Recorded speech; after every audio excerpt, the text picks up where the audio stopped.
of the committee, for the record, Tori Anderson, Arizona Alliance for Retired Americans, 44,000 and counting members here in the state of Arizona.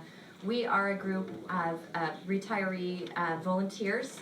We election day, the day before election day, to make sure that they have turned in their ballot. If they tell us they have not, we do offer to come pick it up for them. This is a practice we have done. We don't know how they vote. We don't care how they vote. We just want to make sure that the retiree vote is heard. That a lot is of times Tori the retirees Spelling are, speaking right now. They just don't move.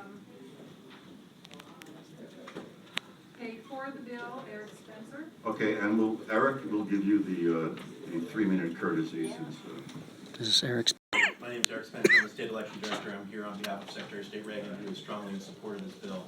And I'll be brief due to the late nature of the day. Over the last 20 years, early voting has now become about 77% of all the votes cast in Arizona, every security measure in the world. So this bill merely catches us up to the evolution in voting practices that our state has experienced in the last 20 years. Secondly, we're a little bit out of the norm, especially among our neighbors. In New York, they don't have no excuse absentee voting like we do. So Senator Massa is a when Democrat. requesting an absentee ballot has to specifically designate who their ballot return person is going to be. So it's carry ballots in California are members of the household, family members, and a candidate's spouse. And actually, I would submit to you their law is much more draconian. In California, a ballot that is illegal collector, whereas under this law, it will be only the collector that is punished. Secretary of State Reagan's view of elections is that it should be easy to vote and hard to cheat. I think there is no question that is in my mailbox in the last year that have see-through return envelopes. The practice of going to one's door and collecting an envelope from a voter in door-to-door conversations is ripe for fraud or intimidation. And so this bill is a common sense rebalancing of the distinction current statutes in the election code that make it a felony to do something in elections, from vote buying to impersonating an election officer. 21 of those statutes make it a more severe penalty than is under this law. I can tell you there are a number of ongoing investigations in the AG's office. These are investigations that take months, if not years after the fact, to develop the evidence in order to bring it to court. And as the chairman said, many laws are preventative and prospective in nature to give notice to the world about what's prohibited. And so even if a conviction does not result, the fact that we are telling the world that this is illegal is a step forward. Make voting easy, but make cheating hard, correct? So what efforts has the Secretary's office made to assist with those voters? Mr. Chairman, Senator Quesada, there are multiple users in particular are targeted and they get personalized messages that remind them of this deadline. There are efforts we are making every day to make sure that it's rides in the last couple days of the election. That would be a sort of a county function, not a state function. I hope that answers your question. But okay, fair enough. Moving on then, looking logistically at groups of volunteers who do wish they were to want to commit fraud and change a vote or destroy a ballot or something of that nature, or misrepresent themselves as an elections official in the mind of the criminal here. What would be the motivation for them to actually do that if the goal of their efforts would be to collect as many ballots as possible? Wouldn't that only hurt their very efforts of collecting ballots?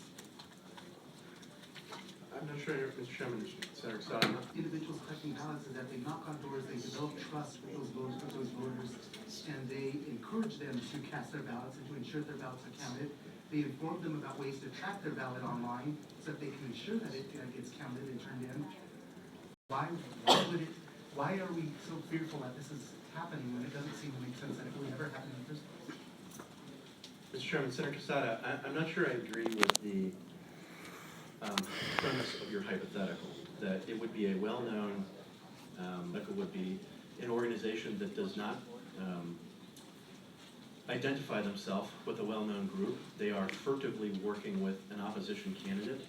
They are trying to convince a voter at their door that they're there to help them. They wouldn't even need to open the envelope in order to see what the voter's vote choice was. And votes that are not favored end up in the garbage, and votes that are favored end up at the county recorder's office. So I can think of as many bad I've done more and put the onus back on the voter. And so, Mr. Chair, lastly, so the answer then is, we don't trust voters enough to make a decision on their own with how to ensure that the ballot gets turned in, so we're going to eliminate this practice. The Constitution in Article 7, Section 12, requires this legislature to enact registration laws and other laws that are designed to protect the purity of elections. This was a prospective duty that our fellow voters, or somehow indicates that they're not capable of being self-determinative.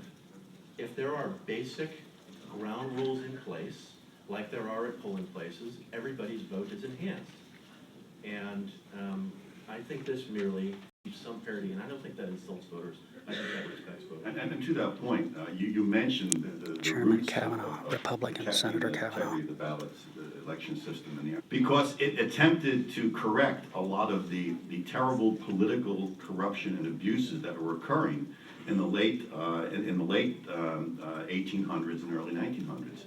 You go back to places like New York City with Tammany Hall, and Tammany Hall was a corruption day. These offices gathered up these people and dragged them to the polls, sometimes paying them to vote for the politicians that had appointed those police officers. And there's concern here that people could do the same type of thing today, not dragging in the 1800s, and that we just don't want to see reappear here. People don't live on islands, isolated islands, where they have no contact with civilization. The only way you get an early ballot is to have it delivered to you. Days, you somehow can't do that. People make mistakes. People get to polling places late. I mean, sometimes it just doesn't work out for you. But the question is, are we going to lower the mandate that we have in the Arizona Constitution to keep this system on the level over the system, and corrupting the process suggests that we have to be careful on who we let touch other people's ballots. Mr. Chairman, if I could just add one other item. In existing law, there are provisions for both emergency voting and special voting. The county recorder's office will send a special election board to that voter's home or to what other residence they reside at. So I heard earlier the example of care facility that Tori, I don't remember your last name, you've become infamous, testified about. There are existing procedures for the. Okay, and with that, your 3 minutes are up. We're going to go into the 1 minute realm now of those four. Okay, keep reading until someone gets up. Michael Johnson. All right. Two-term vice mayor for the city of Phoenix. We had 3 successful term election on this building, this original state and attempt that it was in when early ballots